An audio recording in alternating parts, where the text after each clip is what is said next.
नमस्कार। एनसीईआरटी गुरुजी में आपका बहुत बहुत स्वागत है। यह है class 6 science chapter 4 sorting materials into groups का exercise questions and answers. Question number 1, name 5 objects which can be made from wood. ऐसे 5 ऑब्जेक्ट्स के नाम बताने हैं जो लकड़ी से बनाए जा सकते हैं। तो ऐसे 5 ऑब्जेक्ट्स हैं टेबल, चेयर, डोर, दरवाजे, बेड जिसमें हम सोते हैं, और बुल्लॉक कार्ट बैलगाड़ी। तो ये चीज़ें लकड़ी से बनाई जा सकती हैं। Question number 2, select those objects from the following which shine. तो नीचे दिए गए ऑब्जेक्ट्स में से हमें ऐसे ऑब्जेक्ट्स सेलेक्ट करने हैं जो चमकते हों। तो ग्लास बॉल चमकता है, कांच की प्याली है वो चमकती है, और स्टील का स्पून भी चमकता है। तो ये दो चीज़ें चमकदार हैं, और बाकी की चीज़ें जैसे कि प्लास्टिक का खिलौना और कॉटन का शर्ट, ये दो चमकदार चीजें नहीं हैं, तो इन्हें हमने सेलेक्ट नहीं किया है। Question number 3, match the objects given below with the materials from which they could be made. तो यहाँ पे इधर लेफ्ट में ऑब्जेक्ट्स दिए गए हैं और राइट में मटेरियल्स दिए गए हैं। तो हमें इन ऑब्जेक्ट्स को इन मटेरियल से मैच करना है कुछ इस तरह कि ये ऑब्जेक्ट्स इन मटेरियल से बने होने चाहिए।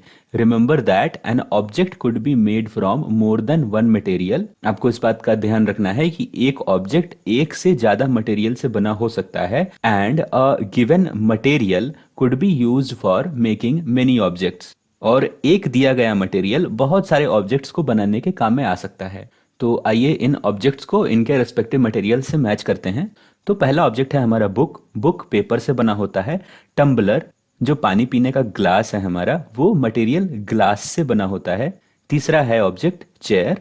चेयर वुड से बना हो सकता है। चेयर्स प्लास्टिक के भी होते हैं, आप चाहें तो इससे भी मैच कर सकते हैं। उसी तरह टॉय। टॉय जनरली प्लास्टिक के होते हैं, लेकिन खिलौने लकड़ी के भी बन सकते हैं, आप इससे भी मैच कर सकते हैं। उसी तरह शूज जनरली लेदर के होते हैं, इसलिए शूज को लेदर से मैच कर रखा है। तो इस तरह आप इन ऑब्जेक्ट्स को इनके बनने वाले मटेरियल से मैच कर सकते हैं।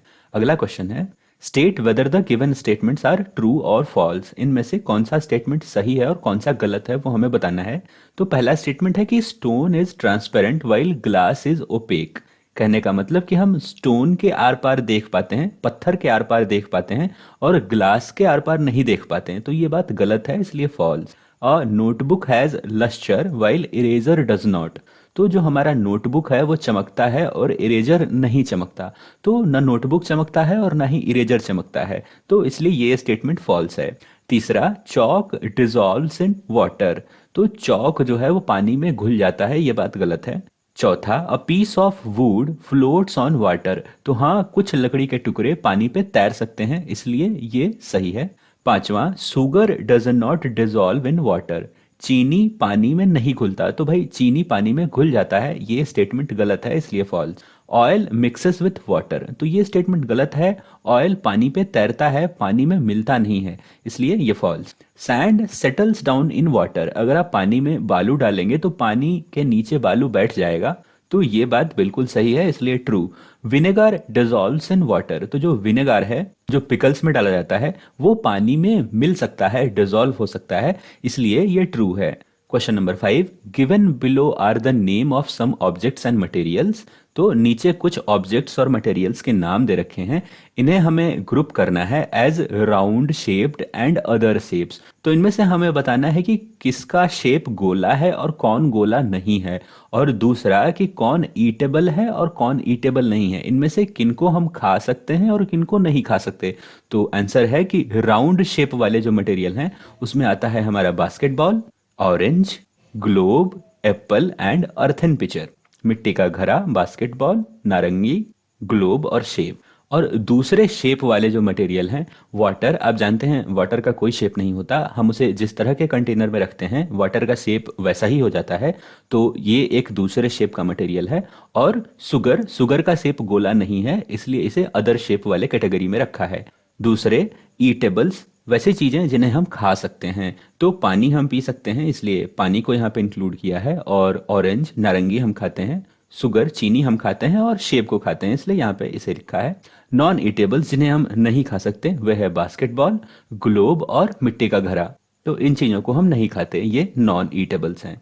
Question number 6, list all items known to you that float on water. वैसे सारे चीजों के नाम बताने हैं जो हमें पता है कि पानी पे तैरते हों। Check and see if they will float on oil and kerosene. हमें यह भी चेक करना है कि क्या वे तेल पे या केरोसिन पे तैर सकते हैं क्या। तो कुछ ऐसी चीजें जो पानी पे तैरती हैं वो है लकड़ी का ब्लॉक, लकड़ी का एक टुकड़ा, प्लास्टिक का बॉटल, हेयर बाल, नाव, बलून एक्सेट्रा। तो ये चीजें पानी पे तैरती हैं। Will float on water. A few of these like hair and balloon can float on kerosene और ऑयल। तो इनमें से कुछ जैसे कि हेयर और बलून केरोसिन या ऑयल पे भी तैर सकती हैं। तो इसके पीछे लॉजिक ये है कि वैसे सब्सटेंसेस जिनकी डेंसिटी ऑयल से या वाटर से कम होगी वो उस चीज पे रेस्पेक्टिवली तैरेगी। कहने का आशय ये कि जिस सब्सटेंस की डेंसिटी ऑयल से कम होगी वो ऑयल के ऊपर तैरेगी और जिस सब्सटेंस की डेंसिटी वाटर से कम होगी वो वाटर के ऊपर तैरेगी। फॉर एग्जाम्पल, अगर लकड़ी का एग्जाम्पल लें तो लकड़ी में से कुछ लकड़ियों की डेंसिटी ऑयल से ज्यादा होती है तो वे ऑयल में डूब जाते हैं, बट उनकी डेंसिटी पानी से कम होती है इसलिए वे पानी पे तैरते हैं। Same block of would oil में डूब जाएगा बट पानी पे तैरेगा। तो आप ऐसा लिख सकते हैं कि for example some of the woods have higher density than oil but less than water, hence it floats on water but does not float on oil और केरोसिन। वो पानी पे तो तैरते हैं बट ऑयल में या केरोसिन में डूब जाते हैं। Question number 7, find odd one out from the following. तो ये लिस्ट दे रखा है कुछ सब्सटेंसेस का, इनमें से हमें एक जो सबसे अलग है उसे निकालना है बाहर। तो ये लिस्ट है हमारा चेयर कुर्सी, बेड बिछावन, टेबल हमारा टेबल, एंड बेबी छोटा बेबी बच्चा, एंड कबर्ड। तो आप देखेंगे कि बाकी चीजें नॉन लिविंग है और एक जो बेबी है वो लिविंग थिंग है, वो जीवित है, वो बच्चा है। तो इसमें से आप बेबी को बाहर निकाल सकते हैं, ये सबसे अलग है और इसका कारण है कि all others in the list are non living things and are made up of wood. तो अगर बेबी को निकाल लें तो बचे हुई सारी चीजें लकड़ी से बनी हुई हैं और नॉन लिविंग हैं। तो इसमें से बेबी सबसे अलग लगा हमें।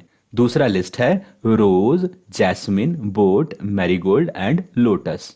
तो आप देखेंगे कि रोज, जैस्मिन, मैरीगोल्ड और लोटस ये सारे फ्लावर हैं और बोट जो है वो इनमें से सबसे अलग है। तो इसमें से बोट को हमने बाहर निकाल लिया कारण कि बाकी जो सारे हैं वो फ्लावर्स हैं।